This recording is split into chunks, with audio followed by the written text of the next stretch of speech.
Nosotros le pedimos a Dios que sepa perdonar su ignorancia y les dé fuerza para reconocer que no son nadie ni nada. Rosario Murillo volvió a colocar a sus adversarios políticos en el centro de su discurso confrontativo, esta vez con un nuevo descalificativo: los nadie. Nadie son para esta Nicaragua que traicionaron. La dictadura de ese terrorismo vendepatria no volverá jamás. Lo saben.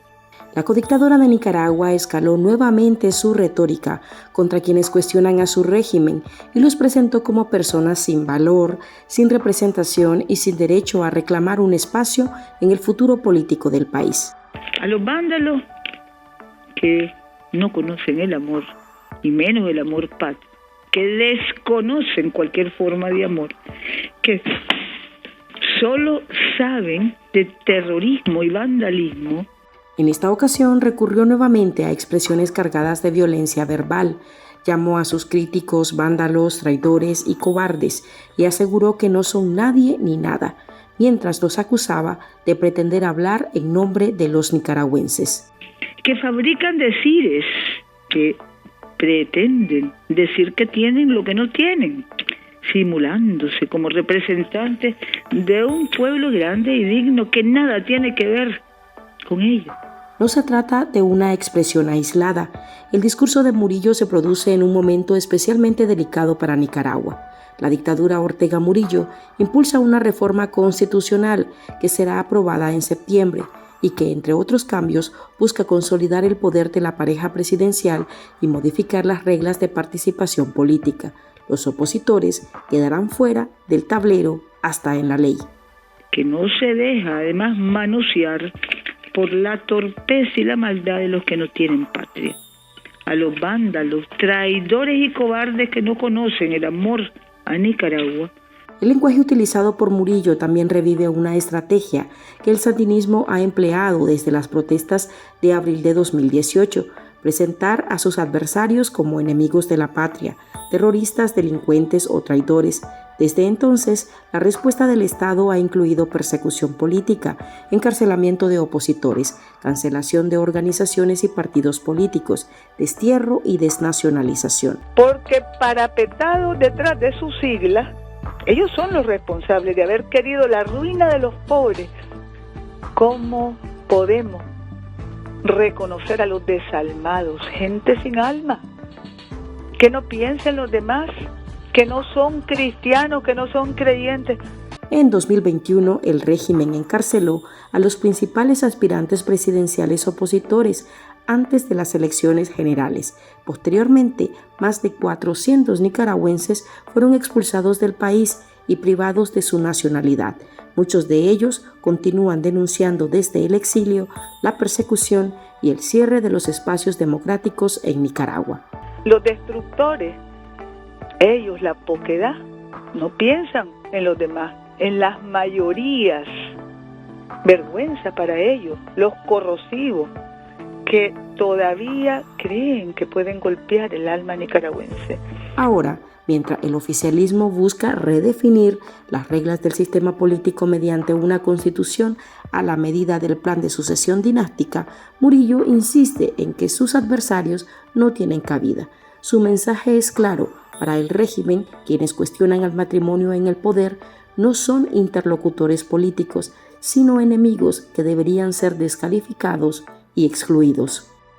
Que son la poquedad versus las mayorías del pueblo trabajador potente. Por los financieros, los financistas de la poquedad no quedarán impunes, relegados a los basureros de la historia, como decía el comandante Tomás. Quedarán esos pocos, esa poquedad, esos puchos, esos chingastes que todavía sueñan con ver a Nicaragua destruida. Pero ¿qué hay detrás de esta retórica? ¿Por qué Murillo necesita insistir en reducir a sus críticos a los nadie? ¿Cuál es el significado político? ¿Qué esconden sus palabras? ¿Cuál es el miedo que camufla en su lenguaje de odio? Es que hay quienes con palabras, sentimientos y pensamientos diabólicos hablan de fe. Los verdaderos diablos son los que tocaban las campanas para mandar a matar a nuestro pueblo. Los verdaderos diablos son los que andaban sembrando odio y hablando a nombre de Cristo. Hola, soy Marlene Balmaceda. Este viernes nuestro tema es Los Nadie. ¿Qué hay detrás del nuevo discurso de odio de Murillo contra sus críticos? Antes, un anuncio de su interés. Aquí, en Artículo 66, hay un equipo que trabaja incansablemente por la noticia. Seguimos informando para llevarle a usted la verdad. Hacemos investigaciones que desnudan la corrupción y todos los días ponemos en sus manos información que le ayuda a tomar mejores decisiones. Sin embargo, requerimos que nuestra audiencia se sume, que se suscriba a nuestro programa de donaciones y que emprenda junto a nuestros periodistas la fiscalización del poder y la denuncia de los abusos. Usted tiene en sus manos la decisión de que el periodismo no se calle. Puede contribuir en articulo66.com/donar.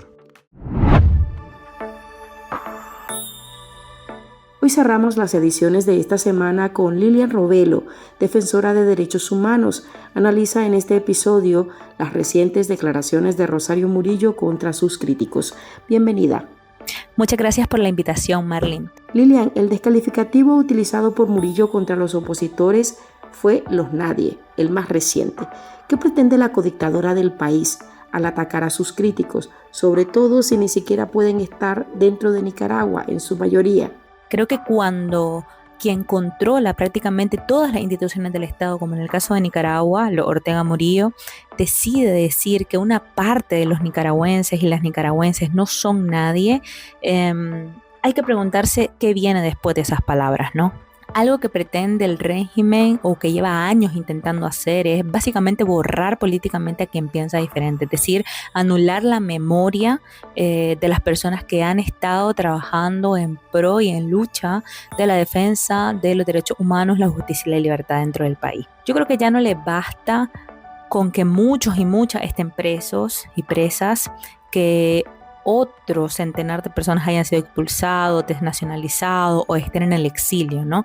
Sino que también necesitan como instalar esa idea dentro de las personas que están dentro de Nicaragua y las que están fuera, de que esas personas a las cuales ha violentado sus derechos no representan a nadie. Esto básicamente porque no tienen legitimidad y que por tanto su opinión no importa, ¿no? Si realmente fueran nadie, no necesitarían bajo ninguna circunstancia dedicarle discursos, leyes y reformas constitucionales, ¿no?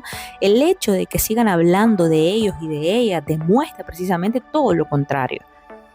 Básicamente yo me quedo ahí con la idea de que si realmente fuéramos nadie, no necesitarían construir leyes para impedir que participemos. Porque al final la reforma anunciada precisamente lo que contempla eso, ¿no? Excluir de las elecciones a opositoras desnacionalizados y que en el régimen se consideren traidores a la patria, ¿no? ¿Cómo ha evolucionado el discurso de Murillo contra sus adversarios desde las protestas de 2018 hasta llegar a este tipo de descalificaciones? Lo que igual ha cambiado es el insulto, pero no la intención, porque la intención sigue siendo la misma. Es decir, en el 2018 éramos minúsculos, golpistas, vampiros, terroristas, vandálicos, etc. Entonces después vinieron vendepatrias, traidores a la patria, incluso utilizó términos como plagas, comegene, bacteria, y ahora básicamente intenta, no cambiar todo eso que ha estado diciendo durante todo ese tiempo a los nadie. Entonces, yo creo que lo dicho, no ha cambiado el insulto, quizás en algún punto determinado lo que esté cambiando es la intención. Y creo que la evolución, por decirlo así, importante es que primero había que presentar al opositor como peligroso para luego justificar la opresión, y la represión, que es lo que estaba haciendo el régimen de Ortega Murillo desde muchísimo antes del 2018, pero intensificó desde el 2018, ¿no? Entonces lo que ahora intentan como presentar es como irrelevante, como para justificar esa exclusión y ese desvinculamiento del por cual actúan de manera tan opresiva, tan represiva, violentando los derechos humanos de las personas, ¿no? Es decir, básicamente pasamos del son enemigos al ni siquiera existen políticamente. Y si te ves en los últimos años, lo que ha estado haciendo, cambiando las leyes, las normas del juego, básicamente es como quitar derechos civiles, políticos y sociales a las personas que han sido o que han intentado estar en contra del discurso y obviamente del accionar que ha tenido la dictadura de Ortega Murillo. ¿Por qué crees que el régimen intensifica este discurso precisamente ahora, cuando está puesto en el ojo del mundo y cuando impulsa una reforma constitucional que puede redefinir a su favor, por supuesto, las reglas políticas del país? Primero decís que determinadas personas son traidoras, que no te están representando el país, que no son nadie, y después resulta mucho más fácil justificar una ley que les impida participar políticamente, ¿no? Primero te lo muestro como el enemigo y después te digo que hay que atacar al enemigo de manera correcta y en este caso a través de la ley para poder decir que se merece lo peor y se merece quitarles los derechos, se merece el que esté preso, se merece el exilio, se merece la desnacionalización, se merece todo lo que ha estado haciendo durante los últimos años, ¿no? Justificando pues su quehacer, ¿no?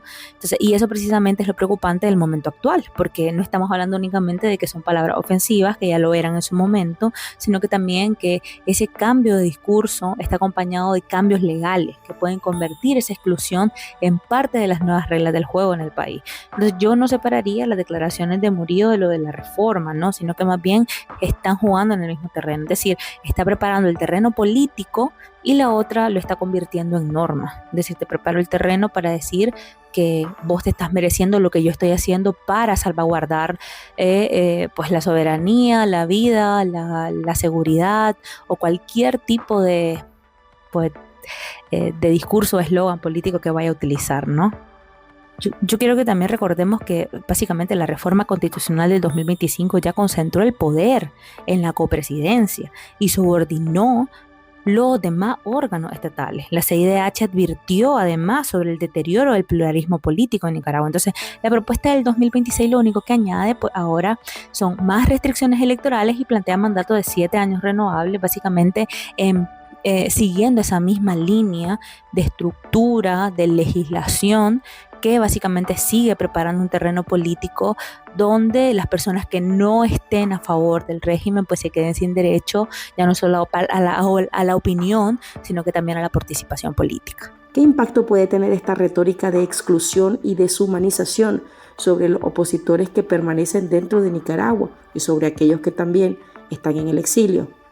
Yo creo que aquí está la clave, ¿no? Porque al final para quienes están dentro de Nicaragua el mensaje es intimidatorio. Ya lo era antes, sigue promoviendo el tema del miedo, sigue promoviendo el tema de que no se puede participar, de que no podés hablar, no podés emitir una opinión que no sea una que esté a favor de la dictadura, ¿no? Entonces, si pensás diferente, es mejor que te calles. Básicamente eso es lo que le está diciendo a la gente, porque obviamente saben perfectamente cuáles pueden ser las consecuencias de expresar una opinión. Lo hemos visto a lo largo de los últimos años. Cárcel, exilio y pérdida de libertades, ¿no? Entonces, para quienes estamos fuera, el mecanismo es distinto, porque como ya no nos pueden controlar, por decirlo de alguna manera, físicamente, a todo el exilio, pues lo que intentan hacer es quitarle legitimidad, decir que no representamos a Nicaragua porque no estamos allí, ¿no? Entonces, pero hay algo de aquí que no podemos olvidar, que es que muchísimas nicaragüenses estamos fuera precisamente porque dentro del país no podíamos expresar ni actuar ni hacer de manera libre. Es decir, el exilio no elimina la condición de nicaragüense ni mi derecho de participar en la discusión sobre el futuro de Nicaragua. Es decir, que no, el exilio a mí, como persona exiliada, no me exime de poder participar, opinar, defender, decidir sobre el futuro de Nicaragua, porque en algún punto determinado que no se nos olvide que las personas que en su gran mayoría se han ido del exilio, ya sea por situación política, económica, social y todo el deterioro de los derechos humanos que hay en Nicaragua, ha sido exclusiva y sencillamente a razón de que existe una dictadura en Nicaragua, no ha sido por elección propia. Frente a un régimen que afirma que sus críticos no son nadie, ¿qué significa hoy ser oposición y disputar la representación de los nicaragüenses? Mira, para mí ser oposición hoy no significa necesariamente pertenecer a un partido político o pertenecer a una organización de sociedad civil o pertenecer a eso, ¿no? A un proceso en el cual estemos pensando continuamente en cómo y en qué hacer y demás. No, yo creo que es algo muchísimo más básico. Es básicamente negarse a aceptar a una familia, en este caso el Ortega Murillo, un partido o un gobierno, pueda decidir quién tiene o no derecho a ser nicaragüense, ¿no? Que pueda decidir quién tiene o no, o cuáles van a ser las normas del juego para poder hablar o no sobre cualquier tema y opinar de manera libre. Que todo el control pertenezca a una sola familia, eso es algo que automáticamente ya nos convierte en una sala de oposición, de personas que estamos oponiéndonos estamos resistiendo básicamente a que eso dé lugar a hacer de esa manera, ¿no? Entonces, y también tenemos un reto nosotros y nosotras que tiene que ver con que no podemos responder al autoritarismo diciendo automáticamente que representamos a todos y todas las nicaragüenses, porque esa representación obviamente también hay que ganársela, ¿no? Porque hablamos de que el deterioro de la democracia en Nicaragua no solo tiene que ver con la pérdida de derechos, con las nuevas leyes y normas del juego que básicamente nos están limitando nuestro derecho a la libre expresión, a la libre acción, a la libre prensa, los derechos civiles, los derechos políticos, sino que también estamos hablando de que existe también un tema de obligaciones, ¿no? Como ciudadanas y ciudadanos, que básicamente también se basa sobre el tema de la escucha, de quienes siguen dentro y de quienes estamos fuera, ¿no? A quienes no pertenecemos a ninguna organización e incluso a quienes estamos cansados de toda la política que hemos estado viendo en los últimos años en Nicaragua, sino que también existe, ¿no? esa línea, ese proceso de que necesitamos escucharnos para poder actuar en consecuencia de la escucha que estamos haciendo, ¿no? Entonces, al final la discusión yo creo que no debería de ser quién es alguien o quién es nadie, sino que la discusión es que todos y todas las nicaragüenses tenemos derecho a tener una voz y decidir quién nos representa hoy y siempre. Es decir, básicamente que nosotros representamos al final al pueblo de Nicaragua y esto implica también hablar de derechos humanos, y uno de los problemas que estamos viendo con esta nueva actuar de Murillo y el régimen como tal, es que están buscando sustituir todo esto, todo lo que representamos el conjunto de la sociedad nicaragüense por una única voz, y eso definitivamente es lo que no podemos permitir. Y con estas declaraciones de Lilian Rovelo cerramos esta edición de viernes de nuestro podcast Ahora. Recuerde que en Artículo 66 seguimos comprometidos con investigar la corrupción y publicar los hechos que nos afectan como país. Usted lo puede hacer con nosotros, su aporte a este medio de comunicación es valioso y puede dejarlo en articulo66.com/donar. Soy Marlene Balmaceda, nos oímos en el próximo episodio. Este podcast es un esfuerzo periodístico de Artículo 66. Síganos en articulo66.com y en todas nuestras redes sociales.